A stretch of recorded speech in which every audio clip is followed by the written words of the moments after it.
আসসালামু আলাইকুম প্রিয় এসএসসি পরীক্ষার্থী, তোমরা যারা সামনে পরীক্ষা দেবে তোমাদের জন্য আরও একটি ওয়ান শট ক্লাস নিয়ে হাজির হয়ে গেলাম। এই ক্লাসে আমরা দেখব বস্তুর উপর তাপের প্রভাব, পদার্থবিজ্ঞানের অত্যন্ত গুরুত্বপূর্ণ চ্যাপ্টার। এই চ্যাপ্টারের আমরা এমসিকিউগুলা সলভ করব। যেই কয়েকটা এমসিকিউ করলে তোমরা এই চ্যাপ্টারের যত এমসিকিউ আছে সবগুলো এমসিকিউ ইনশাল্লাহ করতে পারবা। তো ক্লাসটা একটু মনোযোগ সহকারে দেখো। আমি বাছাই করে যে এমসিকিউগুলো নিয়ে আসছি, এই কনসেপ্টগুলো যদি তোমার ক্লিয়ার থাকে তাহলে ইনশাল্লাহ তুমি টেস্ট পেপার বলো বা বই বলো বা গাইডের সকল এমসিকিউই আশা করা যায় করতে পারবে। তো এটা করার জন্য আমরা শুরুতে কিছু সূত্র লাগবে, যেমন এই চ্যাপ্টারের তোমার তাপের সূত্র লাগবে, তাই না? তারপরে তোমার আরও যেগুলো সূত্র লাগবে আমি একটু ওভারভিউ দিয়ে রাখছি, কারণ আমি আশা করছি তোমরা অলরেডি একাডেমিকে কিছু না কিছু পড়েছো। তো জাস্ট শেষ মুহূর্তের চাচ্ছ যে একটা প্রস্তুতি নিতে বা শেষ মুহূর্তে একটা ওভারভিউ নিতে, যে এমসিকিউগুলো করলে তোমরা বোর্ড এক্সামে কমন পাবে। তো আমি ধরে নিচ্ছি তোমরা এই সূত্রগুলো পড়ছো, আমি তারপরে একটু করে ওভারভিউ দিয়ে যাই। যেমন তাপমাত্রার কনভার্সনের দেখো এই সূত্রটা তোমাদের লাগবে, সেটা কি? C/5 = F-32/9 = K মাইনাস কত 273/5। তোমাদের বইতে এখানে 273.15 আছে, ওইটা দশমিকের পরে রাখলেও চলবে, না রাখলেও চলবে, ঠিক আছে? তার মানে এটা হচ্ছে আমরা সেলসিয়াস থেকে ফারেনহাইট বা ফারেনহাইট থেকে কেলভিন বা কেলভিন থেকে ফারেনহাইট সেলসিয়াসে কনভার্টের সূত্র। সো এটা তোমাদের মনে রাখতে হবে। এরপরে মনে রাখতে হবে কি, আমাদের বিভিন্ন দৈর্ঘ্য প্রসারণ সহগ, ক্ষেত্র প্রসারণ সহগ, আয়তন প্রসারণের সহগের বেশ কিছু সূত্র ছিল। তো সূত্রটার একদম সিম্পলিফাইড ভার্সনটা আমরা দেখাবো। দেখো, এটা হচ্ছে দৈর্ঘ্য প্রসারণ সহগ বলা হয় এটাকে আলফা। তাহলে আলফা = ওপরে লিখেছি কি ডেল এল। ডেল এল মানে বোঝায় হচ্ছে দৈর্ঘ্যের পরিবর্তন, ডেল এল মানে বোঝাচ্ছে দৈর্ঘ্যের পরিবর্তন। আর নিচে লেখা আছে কত এল নট। এল নট মানে হচ্ছে আদি দৈর্ঘ্য এবং ডেল থিটা মানে হচ্ছে তাপমাত্রার পরিবর্তন। তা এইটুকু মনে রাখলে সুবিধা হবে। অর্থাৎ আমি এটাকে বাংলায় লিখি এভাবে যে ওপরে হচ্ছে দৈর্ঘ্যের প্রসারণ বা দৈর্ঘ্যের পরিবর্তন যেটাই বলো, নিচে হচ্ছে কি কি আছে আদি দৈর্ঘ্য ইন্টু তাপমাত্রার বৃদ্ধি, ঠিক আছে? তাহলে এভাবে মনে রাখলে আমার মনে হয় জিনিসটা সুবিধা হবে। এখন এটা ছিল দৈর্ঘ্য প্রসারণ সহগ আলফা। এখন যদি বলি যে ক্ষেত্র প্রসারণ সহগ বিটা কত, তাহলে দেখো ওপরে ডেল এল, ওইখানে তখন হবে কি ডেল এ, আর নিচে যেটা ছিল এল নট ওইখানে তখন হবে কি এ নট, আর এখানে ডেল থিটা থাকবে। দেখো চেহারাটা এরকম হবে। অর্থাৎ beta = delta A divided by A naught into delta theta. অর্থাৎ এখানে ছিল দৈর্ঘ্য প্রসারণ, আর বিটার ক্ষেত্রে হবে কি ক্ষেত্র প্রসারণ ডিভাইডেড বাই এখানে ছিল আদি দৈর্ঘ্য, এখানে তাহলে হবে কি আদি ক্ষেত্রফল ইন্টু তাপমাত্রা বৃদ্ধি, ঠিক আছে? এভাবে মনে রাখলে এই সূত্রগুলো একটু সহজ হবে। আর এরপরে তাহলে কি গামারটা কেমন হবে? তাহলে গামারটা হবে এখানে ক্ষেত্রর জায়গায় তখন হবে শুধু আয়তন মানে ভি, ঠিক আছে? এই যে দেখো যে gamma = del V divided by V naught into delta theta. অর্থাৎ আয়তন প্রসারণ ডিভাইডেড বাই আদি আয়তন ইন্টু তাপমাত্রা বৃদ্ধি। সো এই তিনটা আমাদের মনে রাখতে হবে। আচ্ছা, এখন এই যে আলফা বিটা গামা এদের মধ্যে কিন্তু আবার একটা সম্পর্ক আছে, সেটাও তোমাদের মনে রাখতে হবে এমসিকিউর ক্ষেত্রে। এই যে দেখো যে বিটা = 2 আলফা এবং গামা = 3 আলফা, ঠিক আছে? বিটা = 2 আলফা আর গামা হবে 3 আলফা। সো এটা মনে রাখো, তাহলে এটা নিয়ে যেগুলো এমসিকিউ আছে সেগুলো তোমরা সলভ করতে পারবে। তো সূত্র গেল কয়টা? এখানে আমি টোটালি 1টা 2টা 3টা 4টা 5টা সূত্র লাগছে। তার মধ্যে এই যে মাঝের 3টা সূত্র তো দেখতে একই রকম, শুধু দৈর্ঘ্য প্রসারণ সহগ বললে আলফা, ক্ষেত্র প্রসারণ সহগ বললে বিটা, আর আয়তন প্রসারণ সহগ বললে গামা। এগুলো দিয়ে ডিটেল কিভাবে ম্যাথ করবে আমরা এক্সাম্পল দেখাবো। এরপরে তোমাদের আরও একটা গুরুত্বপূর্ণ দেখতে হবে সূত্র, সেটা হচ্ছে এই যে S = Q/M ডেল থিটা। এটা হচ্ছে আপেক্ষিক তাপের কনসেপ্ট। অর্থাৎ যখন তুমি একটা বস্তুর তাপমাত্রা বৃদ্ধি করবে বা একটা বস্তুতে দেখা যাচ্ছে একটা নির্দিষ্ট তাপমাত্রার পানির মধ্যে এরকম ম্যাথ থাকে তোমাদের যে 20 ডিগ্রি সেলসিয়াস তাপমাত্রার পানির ভিতরে 70 ডিগ্রি সেলসিয়াস তাপমাত্রার পানি মিক্সার করা হলো, তাহলে এই টোটাল মিশ্রণের তাপমাত্রা কত হবে? তো সেই সূত্র আমরা এটা দিয়ে করতে পারি, অর্থাৎ আপেক্ষিক তাপের সূত্র S = Q/M ডেল থিটা। এখানে এসটা কি? এস হচ্ছে আপেক্ষিক তাপ, কিউ দ্বারা বোঝাচ্ছে তাপের পরিমাণ, এম দ্বারা বোঝাচ্ছে ভর এবং ডেল্টা থিটা দ্বারা বোঝাচ্ছে কি তাপমাত্রা পরিবর্তন, ঠিক আছে? বইতে এগুলার হয়তো নাম আলাদা থাকতে পারে, তোমাদের বইতে হয়তো এখানে ডেল্টা থিটা না বলে ডেল্টা টি বলা থাকতে পারে, বা ডেল্টা টি মানেই কিন্তু আবার T2 - T1। সো আমি একটু সিম্পলিফাই ফর্মে লিখছি ডেল থিটা। মানে ডেল থিটা বলতে আমরা বুঝবো কি তাপমাত্রার পরিবর্তন, অর্থাৎ T2 মাইনাস T1, ঠিক আছে। তো এই কয়েকটা সূত্র আপাতত দরকার, এরপরে আরও কিছু ছোট ছোট সূত্র লাগবে, সেটা আমরা এক্সাম্পল করব আর সলভ করব, ঠিক আছে। খুব একটা বেশি কনসেপ্ট নাই এখানে, একটু তুমি কষ্ট করে এই কয়েকটা সূত্র, 4-5টা সূত্র, একটা চ্যাপ্টারের 4-5টা সূত্র পড়বে না, কি করবে? পরীক্ষায় ভালো রেজাল্ট করতে গেলে অন্তত এই একটু পরিশ্রম তোমাকে করতেই হবে, ঠিক আছে। তো আমি ধরে নিচ্ছি এই কয়েকটা সূত্র তোমাদের আয়ত্তে আছে। এবার তাহলে আমি এক্সাম্পল সলভ করব। দেখো, প্রথমেই আমি খুব পপুলার একটা এক্সাম্পল নিয়েছি, সেটা হচ্ছে 40 ডিগ্রি সেলসিয়াস তাপমাত্রা কত ফারেনহাইটের সমান। অর্থাৎ তোমার ওই যে তাপমাত্রার কনভার্টের সূত্রটা মনে করে দেখো তো, C/5 ইকুয়াল টু কত ছিল? F মাইনাস 32 বাই কত 9। এখানে কিন্তু আমার কেলভিনেরটা লাগবে না, কারণ কি সেলসিয়াস আর ফারেনহাইটের মধ্যে সম্পর্ক। সো তোমাকে যেটা দেওয়া আছে দেখো তো, এটা কি এককে দেওয়া আছে? সেলসিয়াস এককে না, তার মানে এটা হচ্ছে তোমার সি এর মান। তাহলে তুমি সি এর জায়গায় কত বসাবা? 40 বসাবা। তাহলে 40 divided by 5 equal to F minus 32 by কত 9। সো এখন কাটাকাটি করো, 5 দিয়ে 40কে কাটলে কত হবে? 8 হবে। তাহলে এই যে 8 দিয়ে 9কে গুণ, এবং তুমি বুঝবে এখন আর গুণ করলে দেখবে যে F মাইনাস 32 ইকুয়াল টু 8 9 কত গুণ করলে হবে? 72। তার মানে সিম্পলি F এর মান কত হবে? 72 তো এবারে আসে, আর এই যে 32টা এবারে গেলে প্লাস হয়ে যাবে, ঠিক আছে। তাহলে 72 আর 32 মিলে যোগ করে দেখবে যে রেজাল্টটা চলে আসবে। দেখো, এটার সঠিক অ্যান্সার হচ্ছে গ, 104 ডিগ্রি ফারেনহাইট, ঠিক আছে। খুব সিম্পল। এই কনভার্টের মধ্যে কিন্তু একটা তোমার পরীক্ষায় আসবে, অর্থাৎ সেলসিয়াস থেকে ফারেনহাইট, বা ফারেনহাইট থেকে সেলসিয়াস, বা কেলভিন থেকে ফারেনহাইট, ফারেনহাইট থেকে কেলভিন, যে কোনো একটা কিন্তু আসতে পারে, ঠিক আছে। সো এটা তোমরা প্র্যাকটিসে রাখবে। এরপরে দেখো, আমি আরও একটা এক্সাম্পল রাখছি। এখানে কি বলা হচ্ছে, তোমাকে এখানে বলছে যে কোন তাপমাত্রায় সেলসিয়াস এবং ফারেনহাইট স্কেল সমান। এটা আগেরটার মতো বাট একটু আলাদা। সূত্র কিন্তু আমার সেমই হবে, যে C/5 equal to F minus 32 by কত 9। বাট এখানে চেঞ্জ যেটা হচ্ছে সেটা হচ্ছে কোন তাপমাত্রায় সেলসিয়াস আর ফারেনহাইট স্কেল সমান হবে।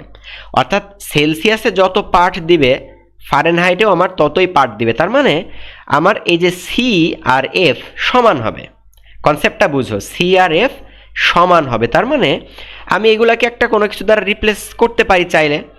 ধরো আমি এখানেও এক্স বলবো, তাহলে x/5 equal to X minus 32 by 9। অর্থাৎ যেই দুইটা স্কেল সমান বলবে তুমি ওই দুইটা স্কেলের মধ্যে সূত্র লিখবে, তারপর ওই যে সি আর এফ এর জায়গায় তুমি সেম জিনিসটা বসাবে। যেমন আমি এখানে এক্স বসাইছি, তুমি যদি মনে করো আমি এখানে এ বসাবো হবে, অথবা যদি মনে করো এখানে আমি সি বসাবো, এখানেও সি বসাবো, সেম জিনিস, ঠিক আছে। তো এখন তোমাকে ক্যালকুলেট করে ওই এক্স এর মানটা বের করতে হবে। তো কীভাবে করবা? এই যে 9 দিয়ে আর গুণ করে, তাহলে 9x, আর এখানে দেখো খেয়াল করো 5 দিয়ে যদি আর গুণ করে তাহলে কত হবে? 5x মাইনাস 32কে তুমি গুণ দিবে কত দিয়ে? 5 দিয়ে, তাহলে কত হবে? 160, ঠিক আছে। সো এবার তোমাদের কাজ হচ্ছে এই তাপমাত্রাটা বের করবো। তার মানে এই যে 5xটা যদি এই পারে নিয়ে আসো, তাহলে 9x থেকে 5x বিয়োগ করলে কত হবে? 4x হবে। তাহলে 4x equal to minus 160। So x equal to কত হবে? এখান থেকে 4 দ্বারা যদি ভাগ করো তাহলে আসবে হচ্ছে -40, অর্থাৎ -40 ডিগ্রি সেলসিয়াস, ঠিক আছে। তার মানে কোন তাপমাত্রায় সেলসিয়াস আর ফারেনহাইট সমান, এই প্রশ্ন যদি হয় তাহলে অ্যান্সার হবে হচ্ছে এটা, -40 ডিগ্রি সেলসিয়াস। সুতরাং যেই দুইটা স্কেলের মধ্যে সমান বলবে ওই দুইটা স্কেলের জায়গায় আমাকে সেম জিনিস রিপ্লেস করতে হবে। অর্থাৎ আমি দেখো দুইটাতেই এক্স দ্বারা রিপ্লেস করছি, দেন আমি এখন আর গুণ করে ক্যালকুলেট করে ওই এক্স এর মানটাই আমরা বের করলাম, ঠিক আছে। আচ্ছা, এরপরে দেখি আমরা পরের এক্সাম্পল। পরবর্তী এক্সাম্পলে বলা হচ্ছে কি, যে কোনো একদিনে তাপমাত্রা 25 ডিগ্রি সেলসিয়াস থেকে 30 ডিগ্রি সেলসিয়াস হলো, তাহলে তাপমাত্রা বৃদ্ধি পাইছে কত ডিগ্রি সেলসিয়াস? বৃদ্ধি পাইছে 5 ডিগ্রি সেলসিয়াস বৃদ্ধি পাইছে, ঠিক আছে। তাহলে ফারেনহাইট স্কেলে এই বৃদ্ধিটা কত, এটা তোমাকে বের করতে বলছে।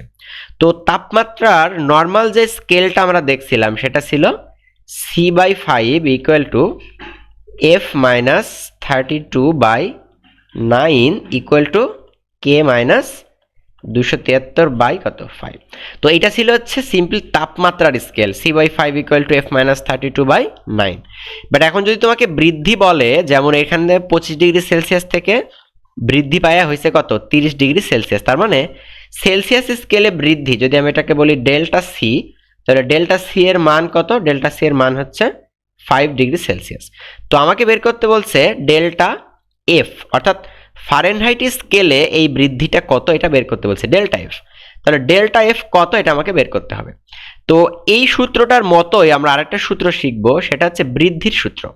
তো যদি বৃদ্ধিতে থাকে তাহলে আমরা এভাবে লিখতে পারবো সূত্রটাকে, delta C divided by 5 equal to এই যে F-32, এটা না লিখে তখন লিখবো ডেল্টা এফ ডিভাইডেড বাই 9। আর যদি কিসে থাকে, যদি এটা আমাদের কেলভিনে থাকে তাহলে হবে ডেল কে ডিভাইডেড বাই 5। অর্থাৎ যদি বৃদ্ধিতে দেওয়া থাকে তাহলে আমরা সরাসরি এইটা ইউজ করতে পারবো যে delta C divided by 5 equal to, অর্থাৎ যেখানে 5 এর উপরে সি ছিল তখন শুধু ডেল্টা সি লিখবে, 9 এর উপরে যা ছিল এটা না লিখে শুধু লিখবো ডেল্টা এফ, 5 এর উপরে যা ছিল ওটা না লিখে শুধু লিখবো ডেল্টা কে। তো আমাকে এটা কার কার মধ্যে দেওয়া আছে দেখো, ফারেনহাইটে দেওয়া আছে আর সেলসিয়াসে দেওয়া আছে, তাহলে আমাকে কিন্তু ডেল্টা সি এর মান দেওয়াই আছে কত, এই যে 5। তাহলে ডেল্টা সি এর জায়গায় আমি লিখবো 5 বাই কত 5 ইকুয়াল টু আমাকে ডেল্টা এফ বের করতে হবে। তো ডেল্টা এফ ডিভাইডেড বাই কত 9। আমার কিন্তু এটা দরকার নাই দেখো, কারণ আমার কিন্তু চাইছে ফারেনহাইটে, তাই না, চাইছে ফারেনহাইটে। সো এখন দেখো 5 আর 5 কাটলে কত 1, তার মানে তুমি আড়াআড়ি গুণ করলে বুঝতে পারতেছো যে delta F equal to 9 degree Fahrenheit. তার মানে সেলসিয়াস স্কেলে যদি 25 থেকে বেড়ে 30 হয়, তার মানে তাপমাত্রার বৃদ্ধিটা সেলসিয়াস স্কেলে কত, সেলসিয়াস স্কেলে তাপমাত্রার বৃদ্ধিটা হচ্ছে 5 ডিগ্রি সেলসিয়াস, তাহলে ফারেনহাইট স্কেলে এই বৃদ্ধিটা হবে 9 ডিগ্রি ফারেনহাইট। তাহলে এটার অ্যান্সার খ, দেখো সঠিক অ্যান্সার খ 9 ডিগ্রি ফারেনহাইট। তার মানে তোমাকে যদি কখনো এরকম বৃদ্ধিতে বলে যে এত সেলসিয়াসে এত বৃদ্ধি পাইছে, তাহলে ফারেনহাইটে কত বৃদ্ধি পাবে, তাহলে মনে রাখবে আমরা এই সূত্রটাকে তখন এই ফরম্যাটে লিখতে পারবো, delta C by 5 equal to delta F by 9 equal to delta K by 5। So তোমরা এটা একটু মনে রাখবে এই সূত্রটা, ঠিক আছে। এগুলো দিয়ে যেগুলো ম্যাথ আছে সেগুলো ম্যাথ এখন ইজিলি করতে পারবে, পানি পানি একদম। এরপরে দেখো 4 নম্বর এক্সাম্পলটা কি আছে। এই এক্সাম্পলটা কিন্তু দৈর্ঘ্য প্রসারণ সহগ সংক্রান্ত। যেমন আমরা এই যে দৈর্ঘ্য প্রসারণ সহগের সূত্র পড়ছিলাম, মনে করে দেখো যে আলফা ইকুয়াল টু ওপরে ছিল কি ডেল্টা এল, ওপরে ছিল দৈর্ঘ্যের বৃদ্ধি মানে ডেল্টা এল ডিভাইডেড বাই নিচে ছিল কি আদি দৈর্ঘ্য ইন্টু তাপমাত্রার বৃদ্ধি মানে ডেল্টা থেটা, ঠিক আছে। তো এখন দেখো এখানে বলা ছিল কি একটি তামার দণ্ডের তাপমাত্রা 100 ডিগ্রি সেলসিয়াস বৃদ্ধি করা হলো, 100 ডিগ্রি সেলসিয়াস বৃদ্ধি করা হলো। যদি এর শেষ দৈর্ঘ্য এই যে এত হয়, তার মানে এটা হচ্ছে আমার ধরো সাপোজ এটা আমি বলি L2, তাহলে দণ্ডটির আদি দৈর্ঘ্য কত, অর্থাৎ তোমাকে বের করতে হবে হচ্ছে কি L1, ঠিক আছে, তোমাকে বের করতে হবে L1। সো এখন তুমি এই ভ্যালুগুলো এখানে একটু ইনপুট দাও। যেমন দেখো এখানে আলফার মান কিন্তু তোমাকে দেওয়া আছে ভাই, আলফার মান দেওয়া আছে কত, এই যে দেখো এটা, আর এল নটের মান তোমাকে দেওয়া নাই। সো আমরা একটু একটা কাজ করে নিই, দেখো আমরা যদি আড়াআড়ি গুণ করি তাহলে আমরা এভাবে লিখতে পারবো কিনা যে alpha L not delta theta equal to এই যে ডেল্টা এল। এখন ডেল্টা এল মানে তোমরা জানো দৈর্ঘ্যের পরিবর্তন, মানে সেটা হচ্ছে L2 বিয়োগ কত L1, বা এখানে যদি এল নট বলছি তাহলে আমি আদি দৈর্ঘ্যটাকে L1 না বলে এল নটই বলি, ঠিক আছে, এল নট। সো এখন একটু খেয়াল করে দেখো এইখানে একটা কি আছে এল নট আছে না, এইখানে একটা এল নট আছে। সো আমি এই দুইটা এল নটকে যদি আমি একদিকে করি তাহলে এরকম হবে না, alpha L not into delta theta equal to just L2। আচ্ছা এখানে ওইটা তো আমাকে এই পারে নিয়ে আসতে হবে, তাই না, তাহলে আমরা কি করতে পারি ওই যে এল নটটাকে আমরা জাস্ট এই পাশে নিয়ে আসবো, তাহলে এল নটকে এই পারে আনলে কত হবে, এটা প্লাস এল নট হয়ে যাবে না তখন, ইকুয়াল টু L2।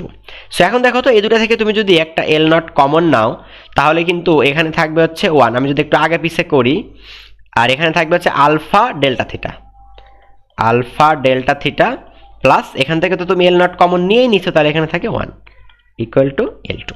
সো এখন দেখো আমার বের করতে হবে কিন্তু এই এল নটটা, তাহলে আমি এল নটকে জাস্ট ওই পারে রাখবো, তাহলে আমার এখানে থাকবে কত L2 ডিভাইডেড বাই এই যে alpha into delta theta plus 1, বুঝতে পারছো। এখন তুমি ভ্যালু বসাও, L2 এর মান কত, এই যে দেখো L2 এর মান হচ্ছে 10 পয়েন্ট যেটা আছে সেটা বসাও, দেখি কত আসতেছে, 10.0167, তাই না? এরপর ডিভাইডেড বাই নিচে আলফা কত, আলফার মান তোমাকে তো এখানে দেওয়াই আছে, এই যে 16.7 ইন্টু 10⁻⁻6, এটার সাথে গুণ হচ্ছে ডেল্টা থিটা। তো তাপমাত্রার বৃদ্ধি কত দেওয়া আছে, 100°C। তো সেলসিয়াসে বৃদ্ধি যা হয় কেলভিনেও বৃদ্ধি কিন্তু সেমই হয়, তার মানে আমরা এখানে 100ই রাখবো, গুণিত কত 100, তার সাথে এই যে যোগ 1, মানে এর সাথে মানে এটুকু আমি একটু ব্র্যাকেট দিয়ে রাখি, তার সাথে +1। সো এই পুরো জিনিসটা এখন তোমরা ক্যালকুলেট করলে দেখবো রেজাল্টটা কত আসতেছে। ঠিক আছে, তোমরা একটু সিম্পলি ক্যালকুলেট করে দেখো, এটার রেজাল্ট আসবে অর্থাৎ 0.01 কিলোমিটার। এটা কিলোমিটারে, কিন্তু তোমার এখান থেকে কিন্তু ইউনিটটা আসবে মিটারে, অর্থাৎ এখান থেকে তাহলে আবার 1000 দিয়ে গুণ করলে তোমাদের অ্যান্সারটা আসবে হচ্ছে এখান থেকে 0.01কে 3টা শূন্য আবার তুমি এই পারে দাও, তাহলে হচ্ছে তোমাদের বেলা আসবে 10 মিটার। ঠিক আছে, তাহলে 10 মিটার রাখতে পারো, অথবা 10 মিটারকে যদি কিলোমিটারে কনভার্ট করো তাহলে 1000 দিয়ে ভাগ করলে আসবে কত, 0.01 কিলোমিটার। তো এটাই আসলে অ্যান্সারে আছে গ নাম্বার, 0.01 কিলোমিটার। ঠিক আছে, তো আশা করি এই এক্সাম্পলটাও তোমরা সবাই বুঝতে পারছো। এবার তাহলে আমি কিন্তু এখানে দৈর্ঘ্য প্রসারণ দিয়ে করাইছি, বাট তোমাকে পরীক্ষা এটা ক্ষেত্র প্রসারণ বা আয়তন প্রসারণ এই সমস্ত জিনিসপাতি দিয়েও কিন্তু থাকতে পারতো। ঠিক আছে, তো এবার দেখি পরের এক্সাম্পলটা। দেখো এইটা কিন্তু তোমাদের অনেকবার পরীক্ষা আসে। তো ওই যে আমরা যেমন বললাম না তোমাকে যে এইগুলোর মধ্যে একটা রিলেশন আছে, সেই রিলেশনটা কত ছিল, এই যে এখানে খেয়াল করো, বিটা ইকুয়াল টু 2 আলফা এবং gamma equal to 3 alpha. So এই দুইটা দিয়েই কিন্তু আমাদের এখন এই রিলেশনটা প্রতিপাদন করতে হবে। ঠিক আছে, তাহলে রিলেশনটা কত আসতেছে এখন আমাদেরকে এটা দেখতে হবে। তাহলে এই পর্যন্ত ক্লিয়ার আসো আশা করি। এবার তাহলে আমরা এটা তোমার, তো একটু খেয়াল করে দেখো আমাদের যে আমরা বের করেছিলাম কি, যে বিটা ইকুয়াল টু 2 আলফা। আচ্ছা, এখান থেকে যদি আমি আলফাকে সেপারেট করি তাহলে বলো তো আলফা ইকুয়াল টু আমি কত লিখতে পারবো, ধরো এই 2টা এই পারে আসবে, তাহলে বিটা বাই 2 হবে, তার মানে আলফা ইকুয়াল টু আমি পাচ্ছি কত, বিটা বাই 2। আবার আমরা জানি কত, যে গামা ইকুয়াল টু 3 আলফা। আচ্ছা, তাহলে আমি যদি এখান থেকেও আলফা সেপারেট করি তাহলে এই 3টা আমি ভাগ হয়ে যাবে, তার মানে gamma by 3, alpha equal to হবে কত, গামা বাই 3। এখন একটু ভালো মতন তুমি খেয়াল করো তো, যে এটাকে যদি আমি একটা ইকুয়েশন বলি, এটাকে যদি একটা ইকুয়েশন বলি, তাহলে এই ইকুয়েশনের লেফট সাইডেও আলফা আছে, এই ইকুয়েশনের লেফট সাইডেও আলফা আছে। ঠিক আছে, তাহলে দুইটারই যদি লেফট সাইড সমান থাকে তাহলে আমরা কি বলতে পারবো, রাইট সাইডও সমান। তাহলে এই দুইটাকে আমরা কম্বাইন করলে লিখতে পারবো যে আলফা সমান বিটা বাই 2, এটা সমানে আবার কিন্তু গামা বাই 3। দেখো কারণ কি, এটা সমানও আলফা আবার এটা সমানও আলফা, তাহলে দুইটা জিনিসকে আমরা একসাথে কম্বাইন করলে লিখতে পারতেছি কত, alpha equal to beta by 2 this equal to আবার গামা বাই 3।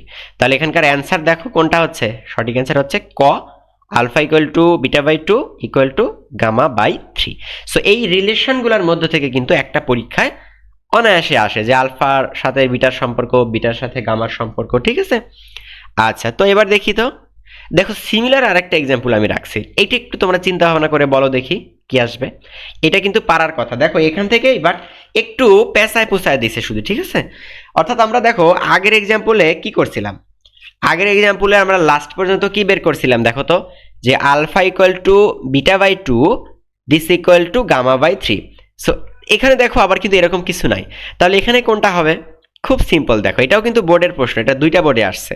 তাহলে আলফা ইকুয়াল টু আমরা দেখলাম কত, beta by 2 this equal to আবার আমরা দেখলাম গামা বাই 3।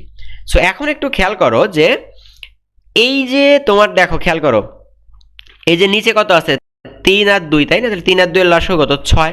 তাহলে এই 6 দিয়ে আমরা এই উভয় পক্ষকে গুণ করবো, অর্থাৎ এখানেও গুণ করব, এটাতেও গুণ করব, এটাতেও গুণ করব। এখন এটা তো একটা ইকুয়েশনের মতো, তাই না? এই যে ইকুয়াল চিহ্ন আছে যেহেতু, তার মানে আমরা উভয় পক্ষকে একই জিনিস দিয়ে গুণ করতে পারি। তাহলে আমরা 6 দিয়ে যদি গুণ করি তাহলে এখানে কত হবে, 6 আলফা ইকুয়াল টু, তুমি জাস্ট ভাবো যে আমি প্রত্যেকটাকে আমি 6 দিয়ে গুণ করতেছি, প্রত্যেকটাকে আমি 6 দিয়ে গুণ করতেছি। ঠিক আছে, তাহলে এখানে প্রথম টার্ম থাকবে 6 আলফা, মাঝের টার্মে কি হবে বলো তো, 2 দিয়ে 6 কাটাকাটি করলে 3 হবে, তার মানে 3 বিটা। আর সর্বশেষ টার্মটা কি হবে বলো তো, 3 দিয়ে 6কে কাটলে হবে কত, 2, তার মানে এই টার্মটা হবে 2 গামা। তো এখন তুমি মিলাও তো অপশনের সাথে, দেখো এই টার্মটা কিন্তু অপশনে আছে। কোনটাতে আছে, এই যে দেখো ঘ নাম্বার অপশনে আছে 6 alpha equal to 3 beta equal to 2 gamma. ঠিক আছে, তার মানে এদের মধ্যে রিলেশনটা বিভিন্নভাবে পেঁচাই দিতে পারে তোমাকে, এটাকে খুব সুন্দর মতো মাথায় রাখতে হবে। ঠিক আছে, আচ্ছা গুড। এবার দেখি পরের এক্সাম্পলটা। এটা দেখো একটু ডিসক্রিপটিভ টাইপের একটা প্রশ্ন, মানে অনেকটা কনসেপচুয়াল প্রশ্ন। সো তোমাকে এখানে বলা হচ্ছে কি, 25 ডিগ্রি সেলসিয়াস তাপমাত্রার পানি, ধরো এখানে আমি চিন্তা করি যে এখানে একটা পাত্র আছে, যেই পাত্রে কিছু সংখ্যক পানি আছে যার তাপমাত্রা কত, 25 ডিগ্রি সেলসিয়াস। তো এই 25 ডিগ্রি সেলসিয়াস তাপমাত্রার পানি এবং 60 ডিগ্রি সেলসিয়াস তাপমাত্রার পানিকে মিশ্রিত করব, মানে আরেকটা পাত্র আছে যেই পাত্রের তাপমাত্রার পানির তাপমাত্রা কত আছে, এটার তাপমাত্রা হচ্ছে 60 ডিগ্রি সেলসিয়াস। তো তুমি যদি এই দুইটাকে একসাথে কি করো, মিশ্রিত করো, তো তাপের বেসিক কনসেপ্ট হচ্ছে উচ্চ তাপমাত্রা থেকে তাপ নিম্ন তাপমাত্রার দিকে প্রবাহিত হয়। অর্থাৎ এখানে 60 ডিগ্রি সেলসিয়াস কি উচ্চ তাপমাত্রা, আর 25 ডিগ্রি সেলসিয়াস কি নিম্ন তাপমাত্রা। তার মানে এই 60 ডিগ্রি সেলসিয়াস তাপমাত্রার পানি থেকে তাপ আসবে হচ্ছে 25 ডিগ্রি সেলসিয়াসের দিকে, মানে এরকম তো না, দুটাতে তুমি মিশ্রিত করছো। তাহলে এখানকার 60 ডিগ্রি সেলসিয়াসের পানি হচ্ছে তাপ বর্জন করবে, আর 25 ডিগ্রি সেলসিয়াসের পানি হচ্ছে তাপ গ্রহণ করবে। তাহলে এখন তুমি এর সাথে মিলাও তো, 25 ডিগ্রি সেলসিয়াস তাপমাত্রার পানি তাপ গ্রহণ করবে, এটা কি সঠিক আছে? তারপরে 25 ডিগ্রি সেলসিয়াস তাপমাত্রার পানি তাপ বর্জন করবে, এগুলা তুমি মিলায় দেখো, বুঝতে পারবে যে কোনটা কারেক্ট হবে। দেখো এখানকার কিন্তু প্রথমটাই কারেক্ট, কারণ কি, এটার যেহেতু 25-এর যেহেতু তাপমাত্রা কম, তাহলে এটাই তো তাপ গ্রহণ করবে, তাই না? কার কাছ থেকে গ্রহণ করবে, এই যে 60 থেকে। তার মানে দেখো 25 ডিগ্রি সেলসিয়াস তাপমাত্রার পানি তাপ গ্রহণ করবে। বোঝা গেছে কথা? আচ্ছা, তো এটাও এরকম কিছু ডেসক্রিপটিভ প্রশ্ন কিন্তু তোমাদের পরীক্ষায় অনেক আসে, হ্যাঁ, তাহলে এগুলো কিন্তু মাথায় রাখতে হবে। আচ্ছা দেখি আমরা এরপরের প্রশ্ন হচ্ছে আপেক্ষিক তাপের একক কোনটি? সো ওই যে আপেক্ষিক তাপের একটা সূত্র ছিল না, S equal to Q by, দেখবা সূত্র আছে Q by M del theta, Q by M del theta. এটা আমি যে শুরুতে আলোচনা করেছিলাম সূত্রের, এই যে দেখো Q by M del theta, যেখানে কিউ দ্বারা বোঝাচ্ছে কি, তাপের পরিমাণ, কিউ দ্বারা বোঝানো হচ্ছে তাপের পরিমাণ, এম দ্বারা বোঝানো হচ্ছে ভর, এবং ডেল্টা থেটা দ্বারা বোঝানো হচ্ছে তাপমাত্রার পরিবর্তন। তো এখন একটা জিনিস খেয়াল করো, তোমাকে বের করতে বলছে যে এইটার মানে আপেক্ষিক তাপের, মানে যে এস হচ্ছে আপেক্ষিক তাপ, তো এই এস এর একক বের করতে বলছে। সো তোমরা একটু খেয়াল করো তো, ওপরে আছে কি কিউ, কিউ মানে হচ্ছে তাপের পরিমাণ। তো তাপের একক আমরা কি জানি, তাপের একক কি, জুল, তার মানে যে ডিভাইডেড বাই নিচে হচ্ছে এম আছে, তার মানে এমটা হচ্ছে ভর, আর ভরের একক আমরা সকলেই জানি কত, কেজি। আচ্ছা লিখলাম কেজি। এরপর আছে কি ডেল্টা থেটা না, আচ্ছা ডেল্টা থেটা মানে কিন্তু তাপমাত্রার পরিবর্তন। আচ্ছা তাপমাত্রার পরিবর্তন মানেও কিন্তু এটা কাইন্ড অফ তাপমাত্রাই, তাই না? তাহলে তাপমাত্রার ইউনিট আমরা কি জানি সকলে, কেলভিন। তো এইগুলোকে যদি এখন তুমি কম্বাইন করো, তাহলে দেখো জুল, কেজিটা নিচে আছে, তাহলে কেজি ওপরে গেলে কত হবে, এই যে কেজি ইনভার্স 1, আবার কেলভিনটাও নিচে আছে, তাহলে কেলভিনটা উপরে গেলে 1, তার মানে joule per kg per kelvin. তো এটাই হচ্ছে এস বা আপেক্ষিক তাপের একক, joule per kg per kelvin. এই প্রশ্নটা কিন্তু অনেকবার আসে, আপেক্ষিক তাপের একক কোনটি? তাহলে এখানকার অ্যান্সার কোনটা হবে, দেখো joule per kg per kelvin. ঠিক আছে, এইটা হচ্ছে আপেক্ষিক তাপের একক, joule per kg per kelvin. তো এগুলো কিন্তু মনে রাখতে হবে পরীক্ষার জন্য। এরপরে তোমাদের কোনটা লাগবে, দেখো এটাও একটা ডেসক্রিপটিভ টাইপের প্রশ্ন। দেখো সুপ্ত তাপের ক্ষেত্রে, তো সুপ্ত তাপ বলতে আসলে বোঝায় কি, তো তুমি একটা সিম্পলি একটা জিনিস চিন্তা করো, ধরো তোমার কাছে এখানে আমি এক খণ্ড বরফ রাখছি, তোমার কাছে এখানে এক খণ্ড বরফ রাখা আছে, এটা কি, এটা হচ্ছে বরফ। ঠিক আছে, তাহলে বরফ বলতে তাহলে এর তাপমাত্রা কত, 0 ডিগ্রির চেয়েও নিচে, মানে মাইনাস, সাপোজ মনে করো এর তাপমাত্রা -10 ডিগ্রি সেলসিয়াস। তো এখন তুমি যদি এই অবস্থায় একে হিট দাও, তাপ দাও, তাহলে এর তাপমাত্রা কিন্তু বৃদ্ধি পাবে। তাহলে বৃদ্ধি পেয়ে -10, তারপরে এরকম করতে করতে -9, -8, এরকম করতে করতে ধরো 0 ডিগ্রি হবে। তো 0 ডিগ্রি হওয়ার পরে তখন কিন্তু আর এর তাপমাত্রা বৃদ্ধি পাবে না। তো তারপরেও তুমি তাপ দিলে তাহলে এই তাপ শক্তিটা কোথায় যাবে? তখন এই যে এর অবস্থা চেঞ্জ হবে, মানে এর স্টেট চেঞ্জ হবে, মানে এ যদি কঠিন ছিল তাহলে কঠিন থেকে তখন ও তরল হবে।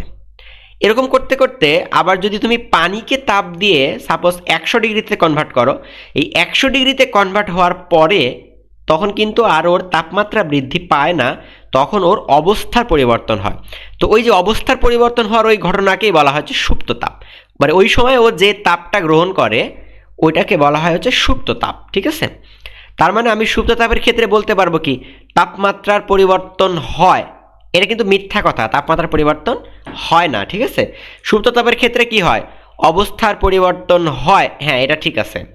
অভ্যন্তরীণ শক্তি হ্রাস পায়, এটাও কিন্তু মিথ্যা কথা, কারণ তুমি তো ভিতরে শক্তি নিচ্ছ, মানে বরফ ধরো ভিতরে শক্তি অ্যাবজর্ব করছে, তার শক্তি যদি অ্যাবজর্ব করে তাহলে ভিতরের শক্তি কি হ্রাস পাবে না, ভিতরের শক্তি বরং বৃদ্ধি পাবে। ঠিক আছে, তাহলে এখানকার দেখো একটা অ্যান্সার হবে শুধু 2, যে খ নাম্বার অ্যান্সার হবে অভ্যন্তরীণ, মানে শুধু অবস্থার পরিবর্তন হবে। ঠিক আছে, তো একটু এরকম ডিসক্রিপটিভ টাইপের প্রশ্ন থাকলে মাথা ঠান্ডা রেখে অ্যান্সার করতে পারবে। ওকে, আচ্ছা, তো এরপরে আমরা দেখি এরপরের এক্সাম্পলটা কি।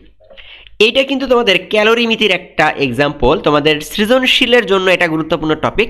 এমসিকিউতে আমি এটার থেকে খুব একটা এক্সাম্পল দেখি নাই, এই একটা এক্সাম্পল ছিল, তো আমরা এখন এটা দেখব। প্রশ্নটা একটু নিজেরা ভালো মতন পড়ো। দেখো, 30 ডিগ্রি সেলসিয়াস তাপমাত্রার 150 গ্রাম পানিতে 75 গ্রাম সেলসিয়াস তাপমাত্রার লোহার দণ্ড নিমজ্জিত করা হলো এবং চূড়ান্ত তাপমাত্রা হলো 56 ডিগ্রি সেলসিয়াস। তাহলে পানির আপেক্ষিক তাপ দেওয়া আছে, লোহার আপেক্ষিক তাপ এবং ঘনত্বও কিন্তু দেওয়া আছে। তোমাকে বের করতে বলছে কি পানি কর্তৃক গৃহীত তাপ কত, পানি কর্তৃক গৃহীত তাপ কত। তো গৃহীত তাপ বা বর্জিত তাপ যাই বলুক, আমরা কিন্তু এই সূত্রটা ইউজ করব। কোন সূত্র? এই যে খেয়াল করে দেখো, এখানে আমাদের এই যে আপেক্ষিক তাপের যে সূত্রটা ছিল না, S equal to Q by M del theta, তো এই সূত্রটাই আমরা এখন এখানে ইউজ করব। কিভাবে ইউজ করব একটু খেয়াল করো। Q by M del theta, তার মানে এস এর সূত্রটা তোমাকে একটু মনে রাখতে হবে যে S equal to Q by M delta theta. আচ্ছা, এখন একটু যদি আমরা আড়াআড়ি গুণ করি তাহলে আমরা কি লিখতে পারবো? কিউ ইকুয়াল টু এস দ্বারা এখানে গুণ হবে, তাই না? তাহলে এরকম হবে না যে এম এস ডেল্টা থিটা। তো এই যে কিউটা কি, কিউটা ছিল আমাদের তাপ না, মানে গৃহীত বা বর্জিত তাপ, এটাই ছিল কত কিউ। তো কিউ ইকুয়াল টু আমরা লিখতে পারছি কত এম এস ডেল থিটা। তাহলে এখন চিন্তা করো তো, দেখো পানির ভর কত 150 গ্রাম, তাহলে 150 গ্রামকে কেজিতে কনভার্ট করব, তার মানে 1000 দিয়ে ভাগ করতে হবে। তাহলে 1000 দিয়ে ভাগ করলে হবে 0.15 ইন্টু এস হচ্ছে আপেক্ষিক তাপ, আর দেখো পানির আপেক্ষিক তাপ তোমাকে এখানে দেওয়াই আছে কত 4200, তাহলে লিখব 4200 ইন্টু ডেল্টা থিটা। আচ্ছা, ডেল্টা থিটা কিভাবে বের করব? দেখো পানির তাপমাত্রা ছিল হচ্ছে 75, তাপমাত্রা হয়েছে কত, আচ্ছা পানির তাপমাত্রা ছিল হচ্ছে 30, এই যে 75 না 30, তাহলে 30 ডিগ্রি সেলসিয়াস তাপমাত্রার 150 গ্রাম পানিতে 75 ডিগ্রি সেলসিয়াস তাপমাত্রার একটা লোহার দণ্ড নিমজ্জিত করছো, তাহলে চূড়ান্ত তাপমাত্রা হয়েছে 56। তার মানে পানির তাপমাত্রা আগে ছিল 30, মানে পানির তাপমাত্রা আগে ছিল কত 30, তাপমাত্রা হয়েছে কত 56। তাহলে এই যে যদি তুমি বিয়োগটা করো, মানে 56 থেকে 30 যদি বিয়োগ করো তাহলে এটাই কি, এটাই তোমার ডেল্টা থিটা। তাহলে ডেল্টা থিটার মান কত আসতেছে, 56 থেকে 30 বিয়োগ করবে, তার মানে আসবে 26 ডিগ্রি সেলসিয়াস। ঠিক আছে, তার মানে আমার ডেল্টা থিটাটাও আমি পেয়ে গেলাম 26। সো তুমি এখন এগুলো ক্যালকুলেট করো, এই যে 4200 গুণ 26 গুণ কত 0.15, তাহলে গুণ করে দেখো আসবে 16,380 জুল। তাহলে এটাই হচ্ছে তোমার অ্যান্সার, যে পানি কর্তৃক গৃহীত তাপ কত, তাহলে এই যে এটা আসবে 16,380 জুল। ঠিক আছে, এটাই তোমার অ্যান্সার। এখন যদি এটাতে বলতো যে তাহলে পানি তাপ গ্রহণ করছে আর এই যে লোহার দণ্ডটা তাপ কি করছে, বর্জন করছে না, তার মানে যদি এখন তোমাকে বলতো যে লোহার দণ্ড কর্তৃক বর্জিত তাপ কত, তাহলে আমরা কি করতাম, তখন আমরা এই লোহারগুলো ইউজ করতাম, বাট ওইটা তখন আমরা বলতাম কি বর্জিত তাপ, কারণ লোহার দণ্ড তাপ বর্জন করছে আর পানি তাপ অ্যাবজর্ব করছে বা গ্রহণ করছে, ঠিক আছে। সো এই এক্সাম্পলগুলা সুন্দর মতো একটু প্র্যাকটিস করবে, পাশাপাশি যেগুলো বোর্ড প্রশ্ন আছে টেস্ট পেপার বা অন্যান্য গাইড থেকে সেগুলো করার চেষ্টা করবে আশা করছি। এই কয়েকটা এক্সাম্পল মোটামুটি ডিফারেন্ট টাইপের করলেই আশা করা যায় ম্যাথমেটিক্যাল টার্মগুলো নিয়ে তোমার আর কোনো সমস্যা থাকবে না, ঠিক আছে। তো এই পর্যন্তই করতে থাকো, আশা করি সমস্যা হবে না। আর যদি সমস্যা হয় তাহলে অবশ্যই কমেন্ট সেকশনে জানাবে বা আমাকে অন্যান্য মাধ্যমে বা আমাকে ইনবক্সেও জানাইতে পারো, ঠিক আছে। তো পরবর্তীতে আমরা নতুন একটা চ্যাপ্টারের ভিডিও নিয়ে হাজির হয়ে যাবো ইনশাল্লাহ।